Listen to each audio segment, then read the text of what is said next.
سورة إذا قرأتها 3 مرات متتالية في جلسة واحدة قضى الله حاجتك مهما كانت صعبة ومستحيلة.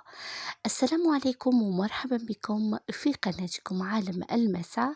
هذه القناة التي سأشارككم من خلالها مجموعة من النصائح والوصفات. لا تنسوا دعمي عبر نشر الفيديو مع أصدقائكم كي تعم الفائدة بإذن الله تعالى. فضلا وليس أمرا، اكتبوا في تعليق اللهم صل وسلم وبارك على سيدنا محمد. اكتبوها في تعليق واضغطوا على زر أعجبني كي أعرف كم من واحد صلى معنا على النبي عليه الصلاة والسلام.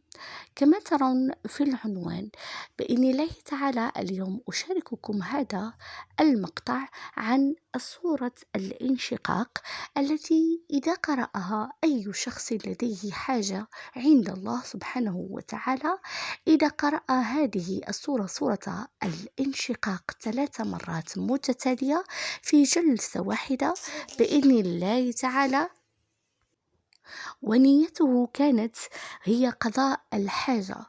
إذا كان بالنسبة إليك مستحيل تلك الحاجة فما عليك إلا أن تلجأ إلى الله سبحانه وتعالى، وسوف يقضي حاجتك مهما كانت صعبة، مهما كانت مستحيلة بالنسبة لك، فالله سبحانه وتعالى سوف يجعلها سهلة وسوف يجعلها تتحقق بإذن الله تعالى.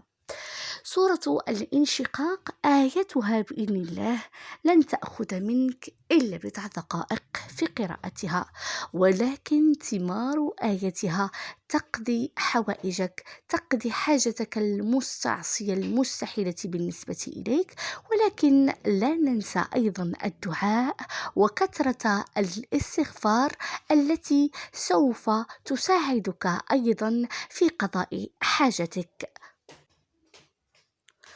سورة الانشقاق أيضا تحتوي على كلمات الله الحسنى، أسماء الله الحسنى التي إذا دعوت الله بها استجاب فورا لدعائك، يكون دعاؤك أيضا مستجابا بإذن الله تعالى. هذه السورة كما قلت لن تأخذ منك إلا بضع دقائق، ولكن صدقوني بإذن الله إذا كانت لديك حاجة عند الله فتسلح بهذه السورة، سورة الانشقاق، تسلح بها وقرأها 3 مرات قبل أن تنام أو أي وقت شئت، لأن ذكر الله ليس لديه وقت محدد. اقرأها وبإذن الله سوف تقضى حاجتك. إلى اللقاء.